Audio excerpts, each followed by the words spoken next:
اول نیشی که گفتم تغافل به معنای است از ریشه غفلت بر شده. دیدید در مسائل گناه مگه انسان باید غفلت نکنه. از یادی پروردگاری از عالم انسان باید غفلت نکنه. انسان یگو کاری بد انجام میده باید از او غفلت نکنه، فوراً توبه کنه. یعنی غفلت به طور کلی در منی اسلام بسیار زیاد برایشی مذمت شده که باید غفلت نکنه.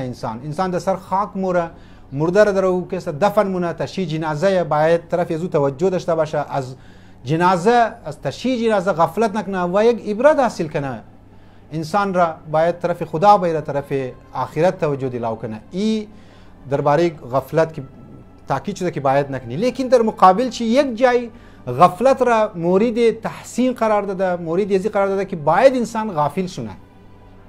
واقعا عجیبه. و او در موردی است که در مورد عیوب دیگران، در موردی که دیگران در عیب گرفتار هستند، بعضی از نقایص در وجود چی موجود است، در ذات چی موجوده، اونجا انسان مگه باید غافل باشه، غفلت کنه نسبت به عیوب دیگران. نسبت به عیوب از خود خو غفلت نکنه، نسبت به عیوب دیگران باید غفلت کنه. امی مسئله را که حتی ما در یک گروه، یک سوسایتی بعض اوقات ما مد نظر نداشته باشم، غافل باشم، همین غفلت را مگه در خانه هم باید تو اپلای کنی.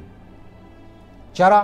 اگر ما خطاهای زن خوره یا زن خطاهای شوهر را مد نظر بگیره، همیشه مکرر عیوب را در مد نظر بگیره، بسیاری از مسائل کرییت میشه و مسائل ها ایجاد میشه. برحال نه ما انسانی کامل هستو، نه شما انسانی کامل هستین، بغیر اهل بیت دیگه انسانی کامل نیه در دنیا. انسانی کامل کی نبودی، خب میگنی که در اطرافیای انسان بسیاری از نقایص مایه، بسیاری از عیوب انسان ریشی مایه. لذا وقتی که زن و شوهر در کنار یکدیگه خود زندگی مشترک را آغاز مونه، در مرحله اول تغافل معنای شمیه که خود رو غفلت انداختو، ایگنور کدو. یعنی نقایصی بسیار مهمی که او درو حل نموشه دیگه، یک زمان چیکار کنی؟ حل نموشه، اونجا تو باید مگه ایگنور کو، غفلت کو از نقایصی زون. هر ضعفی شوهر را، هر ضعفی زن را اگر ما مد نظر داشته باشیم مشکلات ایجاد میشه. یک شوهر، یک مرد بسیار قار میشه، همیشه بسیار قارآلود است، بسیار غضبناک است، همیشه غصه مونه. یک مرد بسیار زیاد فضول خرچی مثال کے طور پر مونه. یک مرد عیوب مختلفی داره. اگر زن گیر بیده عیوب از شوهر خورا دیگه مشکلات امزینجی یاد چی باشه که ایجاد میشه.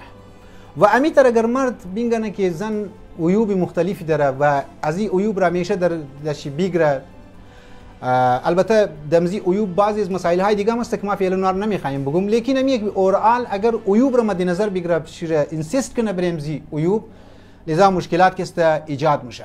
انسان چقدر خوب است که به عیوبی از خود توجه کنه، به نقایصی از خود توجه کنه. یاد چون باشه اگر در زندگی مشترک، زندگی زناشویی یعنی زن و مرد که تازه آغاز میشه، اگر از امزو آغاز، این نکته بسیار مهمه، از امزو آغاز اگر عیوب یک دیگه خود زیاد هایلایت کردین، نه فقط مشکلات حل نمیشه بلکه برای مراحل بعدی، یعنی 1 سال بعد، 2 سال بعد، 3 سال بعد مشکلات افزایش پیدا مونه، یعنی زیاد میشه، مشکلات و پرابلمز انکریز مونه و در صورت یک کلان شکل که زو بعد مو نمیتونی مشکلات را حل کنی. لذا اگر ما در زندگی در مقابل خو در زندگی امزو مشترک یعنی یک شوهر دمزو ابتدا اگر ما عیوب زیر مد نظر بگیریم، مثلا طور پر دیگ یاد نداره، مثال کے طور پر نان یاد نداره، مثال کے طور پر دیگه عادات است، اگر ما از ابتدا مد نظر داشته باشیم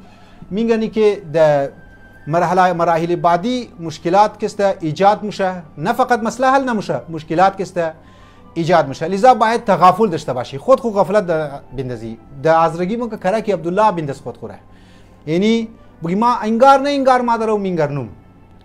چرا؟ چون که ناچار هستی این مسئله را در اوایل زندگی خود طرفش توجه بدی.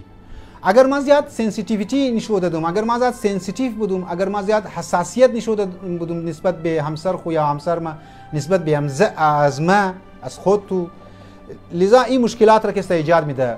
ایجاد مونه. خطاهای هم سرخوره باید ایگنور کنی زانی من برادرانی من.